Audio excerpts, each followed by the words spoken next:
tu veux pouvoir donner du style à un élément quand il est survolé par la souris. Quand tu cliques dessus, tu veux pouvoir donner du style à un lien avant qu'il soit visité, après qu'il soit visité. Tu veux enfin comprendre la différence entre un pseudo-élément et une pseudo-classe. Bah t'es sur la bonne vidéo mec, parce qu'aujourd'hui on va parler des pseudo-classes. On est enfin à la troisième partie de cette série sur les sélecteurs. Et aujourd'hui on s'intéresse aux pseudo-classes. Donc c'est un thème hyper important et surtout hyper gros, on va dire. Il y a plein de sujets à aborder, plein de pseudo-classes à définir, à aborder dans cette vidéo. Donc c'est pour ça que justement je fais pas une seule vidéo, je vais le diviser en 4 vidéos. Dans cette vidéo-là, on va avoir la base des pseudo-classes, donc tout ce qui est syntaxe, comprendre justement, comme je vous l'ai dit, la différence entre une pseudo-classe, un pseudo-élément, et voir les pseudo-classes, on va dire, de base. Donc celles qui ne rentrent pas dans les 3 thèmes qui vont être abordés dans les prochaines vidéos sur les pseudo-classes. Donc les pseudo-classes qui désignent les enfants d'un élément, les pseudo-classes de thème, on va dire, et les pseudo-classes de formulaire. Donc vous allez comprendre dans les prochaines vidéos exactement ce que veulent dire ces titres. Mais aujourd'hui, on s'intéresse aux bases des pseudo-classes et aux différents éléments, les différentes pseudo-classes basiques, on va dire. Donc, déjà, pour commencer, qu'est-ce qu'une pseudo-classe? Pour comprendre une pseudo-classe, déjà, il faut voir la syntaxe. Qu'est-ce que c'est que la syntaxe d'une pseudo-classe? Donc, une pseudo-classe, tout simple, ça s'écrit comme ça.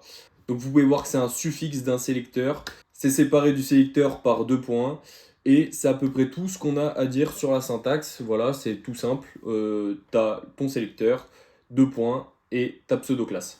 Maintenant, vous avez sûrement vu déjà donc des pseudo-classes comme ça avec 2 points, et vous avez peut-être aussi vu des pseudo-classes avec 2 fois 2 points, donc comme ici, là, comme vous pouvez le voir ici. Donc c'est justement pas des pseudo-classes, c'est des pseudo-éléments. Et il y a souvent une confusion entre pseudo-classe et pseudo-élément. Même moi, j'ai mis pas mal de temps avant de comprendre vraiment la différence. Et donc, on va le voir maintenant. Qu'est-ce que c'est que la différence entre une pseudo-classe et un pseudo-élément? Donc, une pseudo-classe, ça va venir sélectionner un élément par rapport à son état. Donc, le meilleur moyen de comprendre, c'est de regarder un petit exemple. Ici, par exemple, on va mettre juste un P, on va dire hey, comme ça, à l'intérieur. Donc voilà, on a juste une balise P avec écrit hey à l'intérieur. Maintenant, si on veut sélectionner la balise P selon son état, on va dire, par exemple, on va utiliser la pseudo-classe Hoover, donc on va le voir par la suite. Hoover, pseudo-classe, disons, une des premières qu'on apprend, pseudo-classe vraiment basique. Ici, on dit P Hoover et on va dire color red. Voilà. Hoover vient désigner l'état d'un P, et cet état Hoover, c'est quand il est survolé par la souris. Donc ici, on voit que P de base, on l'a défini dans un autre fichier CSS ayant la couleur white, donc blanche. Ici, on voit que on définit color à red et rien ne se passe. Quand on survole le P, on voit que l'élément devient rouge. On a donc sélectionné la balise P en fonction de son état. Quand elle est survolée, donc quand son état est d'être survolé, la règle qu'on a définie grâce à la pseudo-classe Hoover sur l'élément P est appliquée. Donc ici, color red. On pourrait faire par exemple aussi font size, tac, on va dire, tac, on l'a mis à 50, 80 pixels, tac, et on voit que voilà, on agrandit aussi la font size. Donc voilà, c'est tout simple, ça sélectionne un élément selon son état. Alors maintenant, quelle est la différence avec un pseudo-élément? En fait, un pseudo-élément, ça va venir créer un élément fictif, on va dire, dans l'HTML. Par exemple, retournons sur l'HTML et on va venir rajouter un lorem ipsum à l'intérieur pour avoir beaucoup de texte. Donc, on rajoute le lorem ipsum dans la balise P. Donc, on a encore le truc Hoover là, qui est la pseudo-classe Hoover qui est définie. Donc, on peut voir que voilà, c'est toujours, ça devient toujours rouge à 80 pixels. Mais c'est pas ça qui nous intéresse. Ici, on va venir utiliser le pseudo-élément, un pseudo-élément qui nous est proposé, donc first line, voilà, et on va dire color red une fois de plus, Donc ici, avec le pseudo-élément firstLine, on sélectionne la première ligne du texte et on voit qu'on lui a donné la couleur rouge. Mais cet élément-là n'existe pas, on va dire. Il n'y a rien qui diffère entre la première ligne du texte et la suite. Et d'ailleurs, on peut voir que si on rétrécit, cette première ligne est variable en fonction de la place qu'il a, donc du nombre de mots qui sont sur cette première ligne. Donc cet élément n'existe pas, mais on arrive quand même à le sélectionner. Et en fait, c'est donc là qu'on comprend le pseudo-élément, parce que cet élément n'existe pas, mais on le crée en fait. C'est comme si on était venu rajouter ici, à l'intérieur du P, un span, et que grâce à ce span-là, on le sélectionnait. Mais ce premier élément n'existe pas. Donc voilà. En fait, un pseudo-élément, ça vient créer un élément. Il y a first line, first letter, etc. On le verra dans une autre vidéo qui sera dédiée aux pseudo-éléments. Mais voilà. En conclusion, on peut dire que une pseudo-classe vient sélectionner un élément selon son état et un pseudo-élément vient créer un nouvel élément pour pouvoir le sélectionner en fait. Donc voilà, maintenant qu'on a bien compris la différence entre pseudo-élément et pseudo-classe, on va passer aux pseudo-classes donc de base, celles qu'on va étudier durant cette vidéo. Ici, on va en voir 11. Donc celles qui ne rentrent pas justement dans les autres catégories des prochaines vidéos qu'on va voir. Et on va commencer par la pseudo-classe route, qui peut être un peu complexe à comprendre pourquoi c'est une pseudo-classe, mais on va le voir ensemble, c'est facile. Donc on va enlever tout ça, voilà, et on va directement venir mettre la pseudo-classe route et regarder ce que ça nous donne. Donc, background color, on va toujours mettre rouge pour que ce soit bien visible. Et on voit que la background color de notre page entière est devenue rouge. Donc, qu'est-ce que ça veut dire la pseudo-classe root? En fait, root, ça veut dire en anglais donc racine. Et en fait, on va sélectionner l'élément qui est à la racine de notre fichier. Donc, sur un fichier HTML, donc c'est HTML, quoi. C'est l'élément HTML qui est à la racine de notre fichier. Donc déjà, vous pouvez vous demander pourquoi c'est une pseudo-classe. Ça va un peu à l'encontre de la définition qu'on a donnée tout à l'heure, disant qu'on sélectionne un élément selon son état. Et en fait, il faut juste reprendre la pseudo-classe root et la traduire d'une autre façon. En fait, il faut se dire qu'avec la pseudo-classe root, on sélectionne l'élément dont l'état est d'être à la racine du fichier. Donc c'est un peu tricky comme ça, mais au final ça fait sens. C'est donc l'élément ici HTML, son état c'est d'être la racine du fichier sur lequel on est en train de travailler. Et petite précision que je viens de me rendre compte aussi par rapport à la syntaxe des pseudo-classes, juste avant de continuer, on peut voir que justement, soit on utilise un pseudo-élément comme on l'a vu tout à l'heure avec p over quand on faisait justement p over comme ça, avec à la suite d'un sélecteur, soit on peut le mettre directement tout seul, voilà. Et en fait, venir le mettre tout seul comme ça, sans sélecteur avant, ça revient en fait à lui mettre un sélecteur universel juste avant. Donc le sélecteur universel, voilà, Astérix. Donc ça va sélectionner tous les éléments qui sont ouverts. Voilà. Donc juste petite précision. On revient sur notre route, donc voilà, on a compris. On sélectionne ici l'élément qui a pour état, enfin comme état d'être à la racine de notre fichier. Maintenant, vous allez vous dire, voilà, nous, le CSS, on l'utilise sur de l'HTML. On connaît justement le sélecteur HTML et on voit que ça revient au même. Donc vous allez vous dire pourquoi on s'est embêté à créer une pseudo-classe alors qu'on pouvait juste réutiliser le tag HTML et ça fait le même résultat. En fait, la différence entre le tag HTML et la pseudo-classe root, c'est la spécificité. Donc la spécificité, c'est à quel point il va se faire override en gros, si tu veux.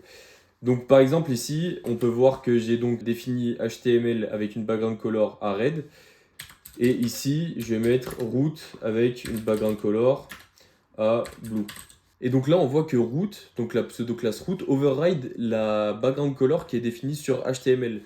Donc là, on comprend que root a une spécificité plus forte que le sélecteur HTML.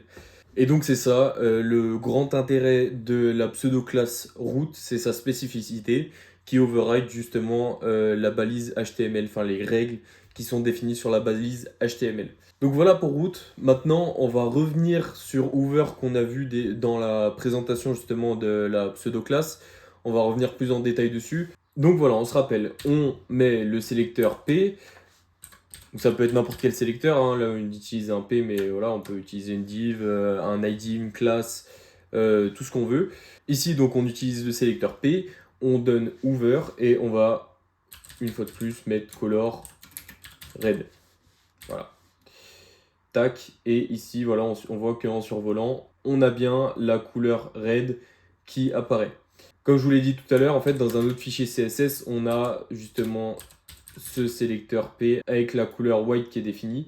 Et donc ici, on peut voir qu'en rajoutant la pseudo-classe Hoover, notre sélecteur a une spécificité plus grande parce qu'on override la règle qui est définie sur le sélecteur P tout seul. Voilà. Cependant, il faut bien faire attention. Par exemple, on va voir un petit exemple ici. On va mettre notre balise P à l'intérieur d'une div. Et on pourrait tenter de faire justement div Hoover avec la color red pour que ça override notre P. Donc ici, comme on peut le voir, ça ne fonctionne pas. Et c'est simplement parce que l'ajout de la pseudo-classe Hoover va apporter une spécificité supérieure à simplement le sélecteur de base. Mais cette spécificité n'est pas infinie, on va dire, elle est juste un petit cran au-dessus. Et là, quand on a P, quand on utilise le sélecteur P, on a une spécificité beaucoup plus grande que le sélecteur div et même que le sélecteur div Hoover. Donc voilà, c'est juste pour vous dire que même si on a une spécificité plus importante avec la pseudo-classe Hoover, ça ne nous permet pas d'override n'importe quelle règle qui est définie sur d'autres sélecteurs. Maintenant, on a donc vu comment sélectionner un élément lorsqu'il est survolé par la souris. On va voir maintenant comment sélectionner un élément lorsque il est cliqué en fait. Donc quand il est en train d'être cliqué, tout le long du clic, pendant tout le temps où on a la souris, la mouse down comme on dit, la souris cliquée quoi. Pour faire ça, on va utiliser la pseudo-classe active. Et grâce à la pseudo-classe active, voilà, on peut dire par exemple background color, blue par exemple, voilà. Et on voit ici qu'en ouvert, donc ça ne fonctionne pas. Ici, je clique, voilà. J'ai toujours la souris qui est en train d'être cliquée là. Je relâche la souris, c'est plus actif. Donc voilà, si je fais juste un petit clic comme ça, voilà. Donc voilà, ça fonctionne comme ça. Alors jusqu'ici, jusqu'à présent, je vous montre simplement des exemples avec background color parce que c'est le plus parlant, c'est le plus visuel. Mais bien sûr, vous pouvez utiliser n'importe quelle règle CSS qui vous intéresse. Par exemple, on pourrait dire par exemple ici border, tac, solide ou un pixel, white. Et ici, tac, on voit qu'on a bien le border qui est en blanc, qui fait un pixel, etc. Justement pour active, ce qui peut être intéressant, c'est de bien faire comprendre à l'utilisateur que l'élément a été cliqué. Lui donner l'impression qu'il a bien eu un effet sur l'élément. Simplement, par exemple, en grossissant un petit peu l'élément, en mettant une box shadow un peu différente et en changeant légèrement la couleur. Comme si l'élément s'approchait de nous. Donc par exemple ici, je peux faire background color. Donc je vais tester en même temps que vous, hein. Donc on va commencer sur une base de gray, mais ça va être trop clair. On peut directement descendre un peu, tac, voilà. Ici, qu'est-ce que ça rend? Voilà, c'est encore un peu trop clair à mon goût. Il faut vraiment que le changement soit vraiment léger. Voilà, c'est encore un peu trop à mon goût, mais voilà, on va faire ça vite fait, on va pas y passer 3 heures. Ici, je vais mettre un box shadow, disons, là on doit être à 5,55 pixels. Je vais dire, disons, 8 pixels, 8 pixels, 8 pixels. Black. Voyons ce que ça donne. Alors voilà, c'est un petit peu trop. Donc voilà, on a un peu tripatouillé, ça rend un résultat qui est pas encore top, mais on peut voir déjà que lors du clic, on a déjà une impression que l'élément se rapproche un peu de nous, voilà, que on se rend bien compte que ça a été cliqué, et ça reste quand même naturel.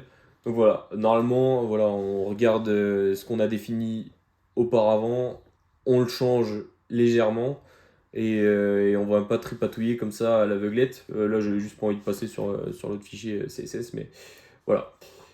Donc voilà, ça permet justement ces pseudo-classes de rendre l'expérience utilisateur plus interactive, de pousser l'utilisateur justement à faire ce qu'on attend de lui. Et voilà, donc dans ces cas-là, ça peut être très intéressant. Donc voilà pour Active, il n'y a pas grand-chose de plus à dire. Une fois de plus, comme pour Hoover, on a justement une spécificité qui est plus importante que simplement le sélecteur basique. C'est le cas pour n'importe quelle pseudo-classe. Ça améliore la spécificité de notre sélecteur. Sauf une, on le verra par la suite, mais voilà, gardez en tête que on améliore un peu la spécificité, légèrement la spécificité de notre sélecteur. Sans pour autant override n'importe quelle règle CSS. Voilà, faut bien garder en tête. On va passer maintenant à la pseudo-classe empty, donc qui sélectionne tous les éléments qui sont vides, donc dont l'état est d'être vide. Toujours pseudo-classe, il faudra se rappeler, c'est l'état. Donc ici, on va sélectionner tous les éléments dont l'état est d'être vide.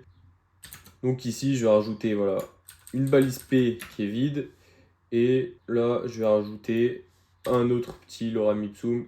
Donc pour bien se rendre compte, on va rajouter un peu de style à nos balises P de base. Donc disons par exemple qu'on leur donne un padding à 30 pixels, une background color, on va dire pour l'instant white, et on va le modifier un petit peu, et pour que ce soit pas trop moche, on va quand même rajouter un petit border radius. Donc on peut voir que ici on a notre élément de lorem ipsum, on a une balise P là qui correspond, enfin qui respecte les règles qu'on a définies tout à l'heure, mais qui est vide, et notre autre balise P avec le lorem ipsum à la suite. Si, pour une raison X ou Y, vous avez justement une balise P qui est vide à l'intérieur de votre HTML, que ce soit parce que, disons que sur votre page, vous donnez la possibilité à l'utilisateur de modifier l'HTML grâce à du JS ou un truc comme ça, ou que vous ayez besoin sur votre page de rajouter une balise P vide pour telle ou telle raison, vous voulez pas forcément justement qu'elle apparaisse avec tout le style qu'il y a un truc vide comme ça. Vous pouvez justement utiliser la pseudo-classe empty qui va venir sélectionner tous les éléments ici P qui sont vides. Voilà. Et donc par exemple ici on peut dire display none. Voilà. Et donc voilà justement on fait disparaître cette balise P parce qu'elle est vide. Donc voilà, ça peut être très très pratique dans certains cas. C'est bon de savoir que ça existe et que vous n'avez pas besoin d'aller chercher une solution tirée par les cheveux. Vous pouvez simplement utiliser cette pseudo-classe. Maintenant, petite précision, ici on a une balise P qui est vide, donc qui n'a pas de texte à l'intérieur.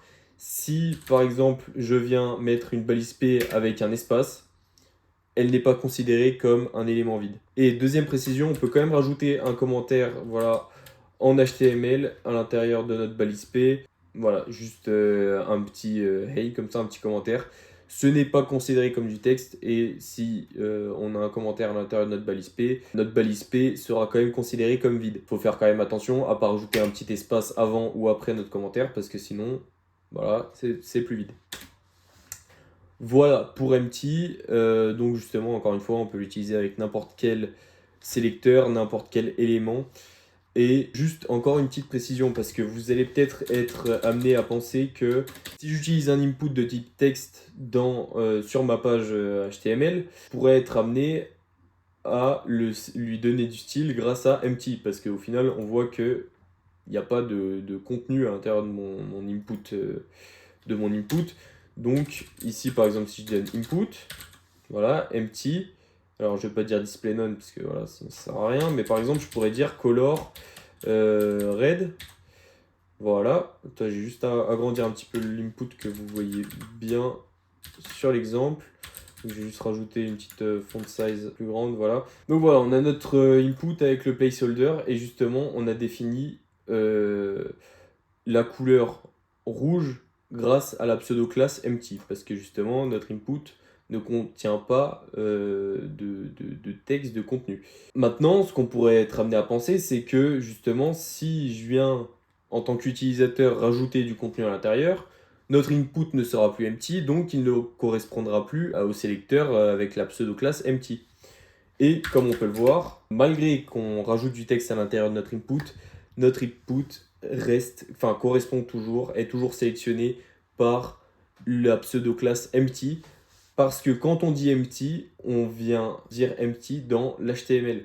Et vous voyez bien que, ici par exemple, si on inspecte, tac, même si l'utilisateur a rajouté du texte à l'intérieur de l'input, l'input ne contient pas de texte, ne contient pas de contenu.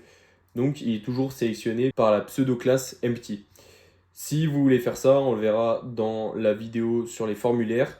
Il y a une autre façon de le faire grâce à une autre pseudo-classe. Voilà donc pour empty, on a fait le tour. Maintenant, on va voir que on peut sélectionner des éléments grâce à leur langue. Voilà, donc maintenant si je définis l'attribut langue sur ces différents éléments, donc par exemple ici français, ici on va dire espagnol, et sur le premier élément on n'a pas besoin de le définir parce qu'on voit que sur l'HTML la langue est déjà définie comme anglais. Donc logiquement, s'il n'y a pas de langue définie, tout est considéré comme anglais. Donc maintenant on va voir qu'on peut sélectionner un élément grâce à la langue dans laquelle il est écrit, la langue qui est définie sur cet élément grâce à l'attribut langue. Tout simplement, alors soit on peut directement faire ça avec un sélecteur universel, donc sans avoir besoin d'ajouter rien avant. Donc là par exemple je vais dire langue français.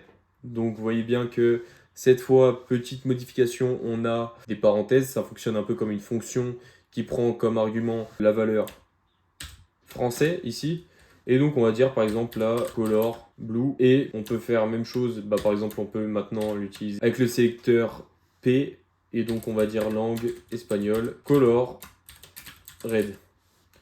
Donc voilà, tout simple. Et si je viens dire langue anglais, voilà, tac, on va dire color green, vous voyez que l'élément sur lequel on n'a pas défini de langue est bien en vert parce que, justement, comme on l'a dit tout à l'heure, sur l'HTML, il y a bien l'attribut langue qui est défini à anglais. Donc voilà, très simple, rien de particulier, mais c'est très pratique si on a un site avec plusieurs langues, etc. Maintenant, on va passer aux liens. Donc il y a deux pseudo-classes qui vont nous permettre de donner du style à des liens.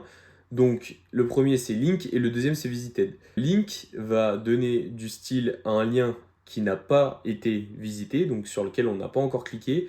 Et visited va donner du style à un lien sur lequel on a déjà cliqué. Donc on va commencer par link. Ici on va mettre A, href, je vais mettre un URL au pif, tac, http://foo.com, tac par exemple, tac, et voilà, je suis le site foo par exemple, oula, foo.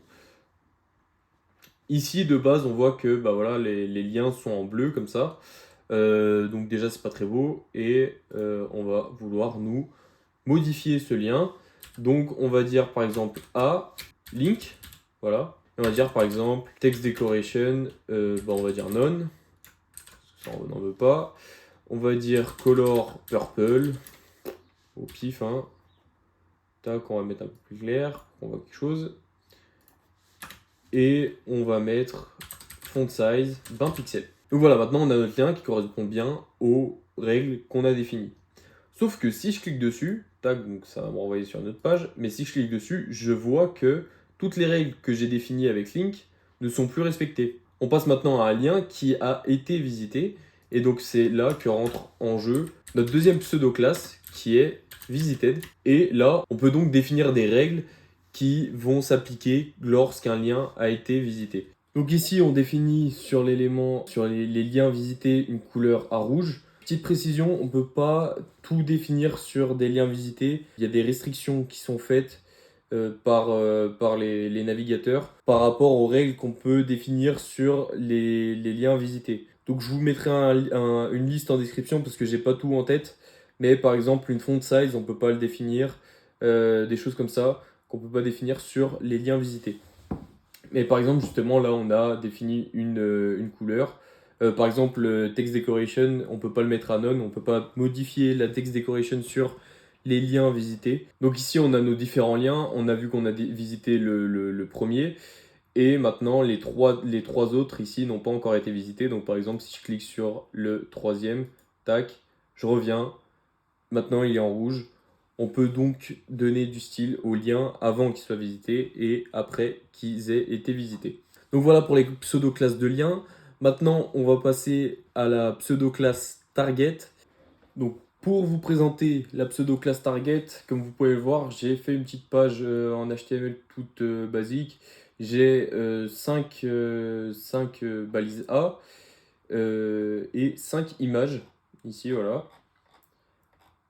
Donc comme vous pouvez voir, les balises A ont comme href l'ID de chaque image. Ici, quand on met un hashtag et le nom de l'ID d'un élément, ce qui va se passer, c'est que quand on clique dessus, par exemple l'image 3, je clique dessus et ça va nous renvoyer vers l'image 3 sur notre page. Le haut de notre page sera le haut de l'image 3. Ça nous renvoie en fait sur l'élément qui a l'ID qui est défini dans le href. Vous pouvez aussi regarder ici l'URL. On voit que donc voilà, ça c'est ma page. J'ai l'URL voilà, du localhost slash main HTML, et ensuite on a hashtag image3 qui vient se rajouter ici dans l'URL. Et c'est ça qui va nous intéresser pour target ici. En fait, avec target, donc là j'ai rajouté un peu de style pour les boutons pour que ce soit pas trop moche. En fait, la pseudo-classe target va venir sélectionner l'élément unique dont l'ID se trouve dans l'URL.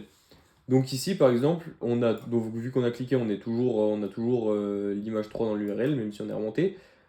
Ici, ça va aller sélectionner l'image 3. Par exemple, je dis target, border, on va faire un truc un peu voyant, border solide, je vais dire 3 pixels red, et on va donner un petit border radius, 10 pixels, voilà. Ici, on voit que justement, on a target, justement, l'élément dont l'ID se trouve dans l'URL. Voilà, à la suite de l'URL. Donc voilà, target, ça va nous permettre de faire ça. Et justement, par exemple, si j'ai target, voilà, tac, je fais image 1, image 2, tac, image 3, image 4, parce qu'on voit qu'à chaque fois, dans l'URL, ça change, on passe de l'image 2, image 3, image 4, tac, dans notre URL. Donc on vient sélectionner l'élément qui a l'ID qui se trouve dans l'URL. Bien sûr là on a mis donc justement à la suite du sélecteur universel, ça revient à ça, on se rappelle. On peut justement préciser image pour si par exemple on veut une autre target sur les balises P. Tac, on peut mettre par exemple color red sur les balises P quand l'ID d'une balise P sera dans l'URL de notre page. Voilà. Donc tout bête les targets, mais super pratique justement dans ces cas-là. On arrive sur la fin de la vidéo. Maintenant, on va parler des pseudo-classes de logique, on va dire, donc qui comportent is, not et where. C'est des pseudo-classes en fait qui vont principalement nous permettre de raccourcir notre CSS, raccourcir nos sélecteurs. J'appelle ça en fait des pseudo-classes de logique parce que ça va fonctionner un petit peu, si on veut, comme des if dans d'autres langages de programmation. Si un des paramètres donnés à la pseudo-classe renvoie true ou false, donc true pour is et false pour not, enfin, on va le voir plus clairement par la suite, mais la règle sera appliquée. Donc on sélectionnera l'élément. Donc par exemple, voilà, là je vous ai fait une petite page encore HTML. Juste on a une div voilà, qui contient un H1, un P, un H2, un P, et ensuite un H1 tout seul à la suite. Par exemple, si je veux sélectionner tous les H1, tous les P, tous les H2, je vais venir dire is H1, virgule, H2, virgule, P, et je vais dire par exemple color white. Tac. Et on voit que on a bien les H1, les H2 et les P qui sont sélectionnés. Alors là, en voyant ça comme ça, vous allez me dire, mais pourquoi tu fais pas simplement H1, virgule, H2, virgule, P, tac, et ça marche pareil.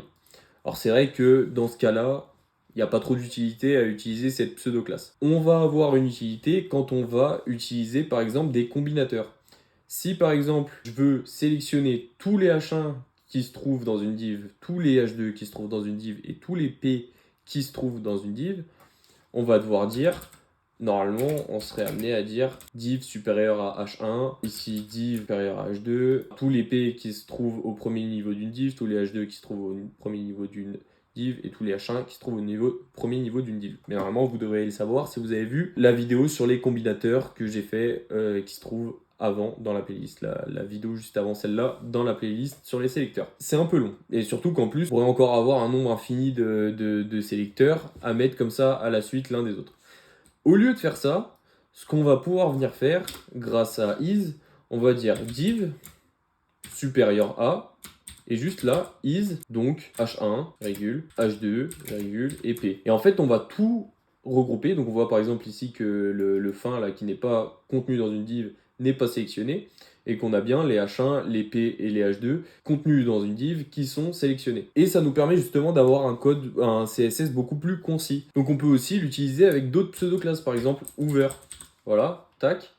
Et là, tac, quand on survole, on a les H1, les H2 et les P, quand ils sont survolés, qui seront en blanc. Et bien sûr, le fin qui n'est pas contenu dans la div ne sera pas en blanc quand il est survolé. On peut aussi combiner les is.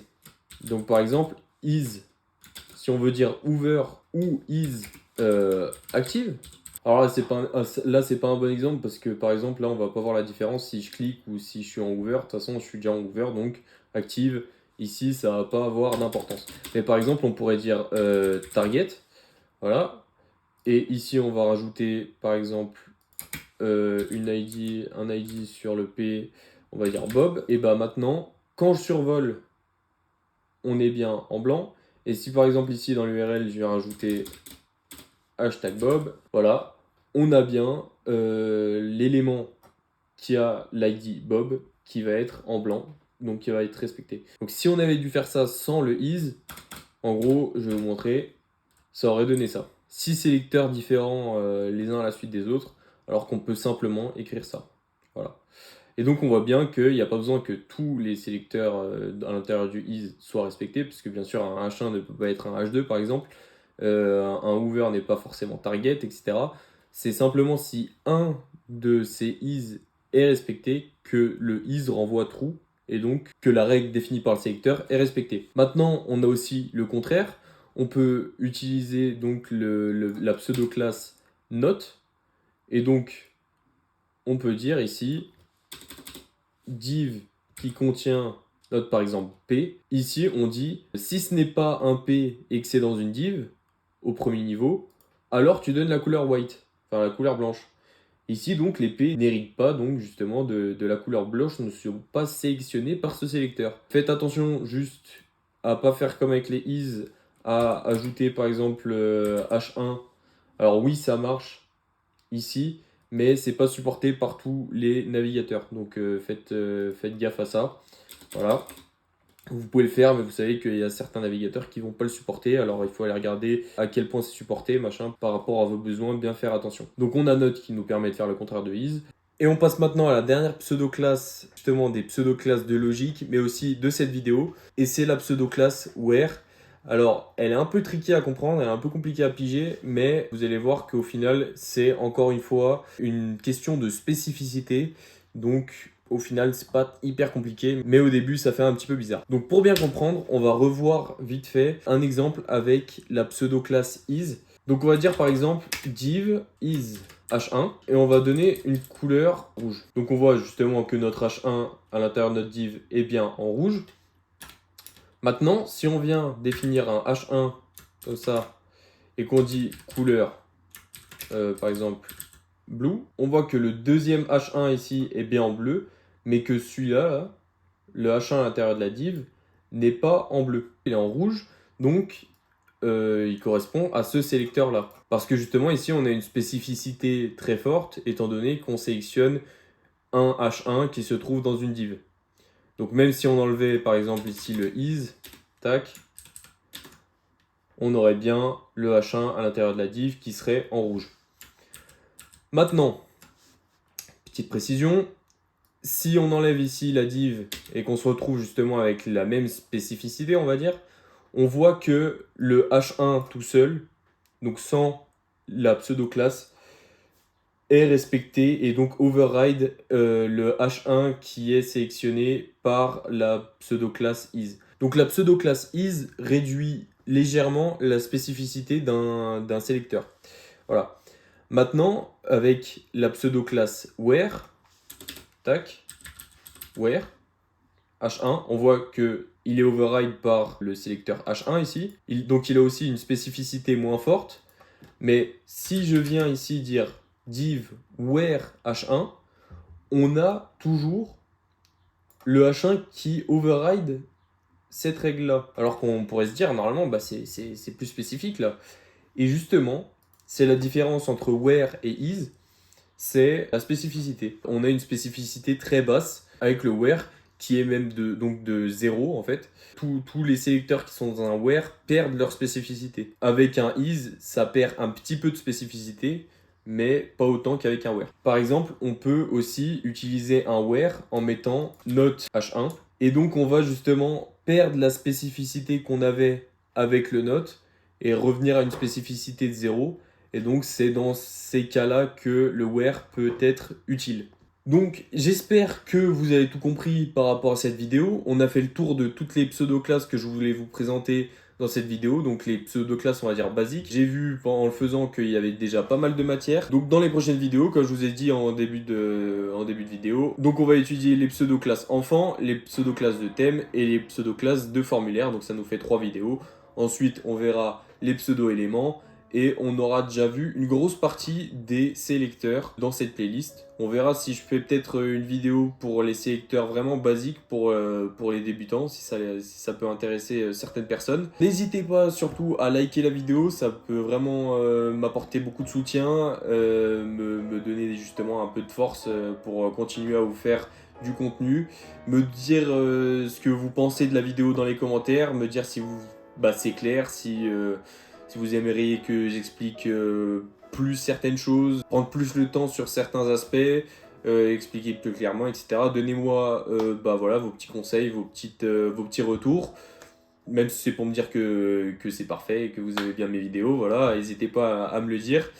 Je vous mets aussi, comme d'habitude, le lien du Discord en description. N'hésitez pas à rejoindre le Discord. Voilà, avoir accès à une communauté de passionnés de CSS. J'aimerais vraiment créer une communauté comme ça où on partage ensemble nos expériences, où on s'entraide, où on pourrait avoir justement des novices et des seniors en CSS pour voilà, avoir vraiment un échange, une entraide, etc. Aussi voilà, cet article là que j'ai présenté en vidéo est présent sur le site cssami.com, donc n'hésitez pas à faire un tour là-bas, ce sera aussi en description, et à aller découvrir le framework Layout CSS qu'on a créé avec la Nimbus Corp. Donc ce sera aussi en description, donc le GitHub, n'hésitez pas à aller liker le repo, à le tester, à nous donner vos retours, que ce soit sur Discord ou même en commentaire de n'importe quelle vidéo, je vous répondrai. Voilà, moi je vous laisse ici avec donc les pseudo-classes, enfin la première partie des pseudo-classes, et on se retrouve pour les prochaines vidéos, donc sur les pseudo-classes. Ciao ciao!